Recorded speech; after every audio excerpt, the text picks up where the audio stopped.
If you identify as pagan or any non-Christian spiritual belief, you need to be aware that your constitutional right to freedom of religion was just openly attacked by a political loser, and he's being financially backed and hailed as a hero by a presidential hopeful.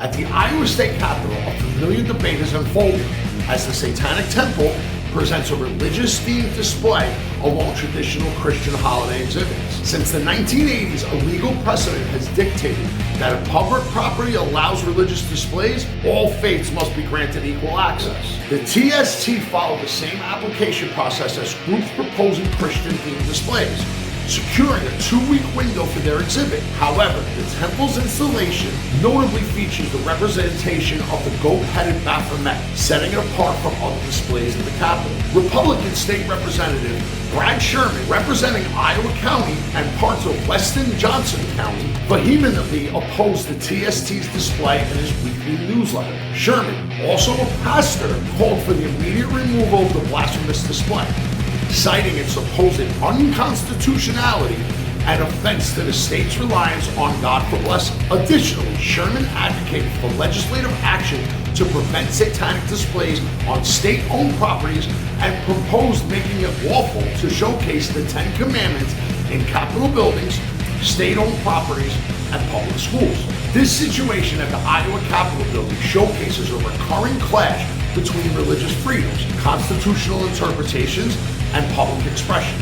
While legal precedent mandates inclusivity of diverse religious displays, Sherman's stance reflects a push for legislative measures that favor Christian symbols while restricting or eliminating non-Christian representations. This ongoing debate amplifies the complexities surrounding the balance between religious expression and the interpretation of constitutional rights within the public sphere. According to the First Amendment, Congress shall make no law respecting an establishment of religion or prohibiting the free exercise thereof or abridging the freedom of speech or the right of the people to peacefully assemble, and to petition the government for a redress of grievances. The recent barbaric destruction of the Satanic Temple's display at the Iowa Capitol should be fucking pissing off pagan communities over the audacious attack on religious symbol. Michael Cassidy, a former U.S. Navy fighter pilot and defeated Republican candidate, openly admitted to this appalling act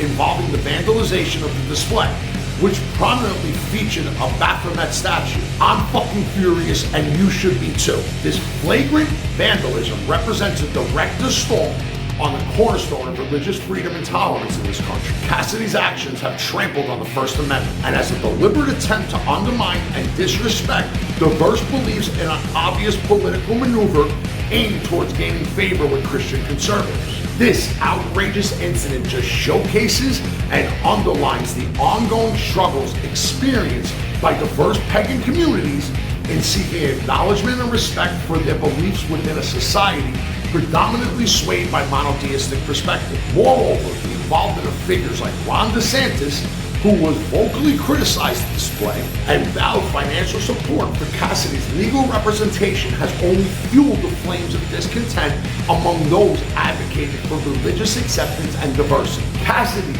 openly admits that he beheaded the satanic display. In an interview with Fox News, host Jesse Walters asked Cassidy, "How precisely did you decapitate Satan?" "I tore it off, pulled it apart, put him in a garbage bag," Cassidy said. Lucian Graves, leader of the Satanic Temple, called the incident cowardice. It was a real act of cowardice.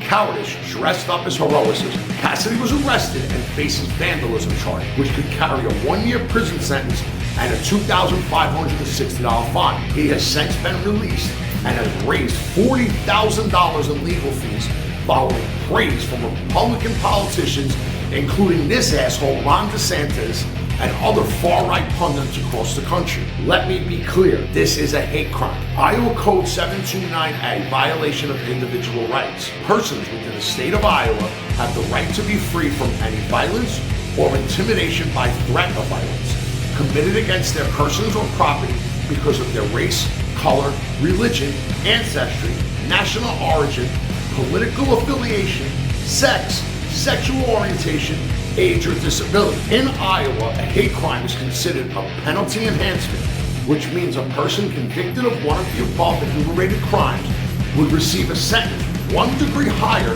than it would be for the same crime without a bias or hate component. There's a link in the description down below to petition to pressure Iowa Governor Kim Reynolds have Cassidy charged with a hate crime. And are you ready for the biggest hypocritical explanation point to this whole incident? According to an archived version of his campaign website, Cassidy pushed for a 10-year prison sentence for anyone who destroys the statue in his own state, but has no problem crossing interstate lines to destroy a statue of a belief system he doesn't agree with. This despicable act isn't merely about the destruction of physical objects.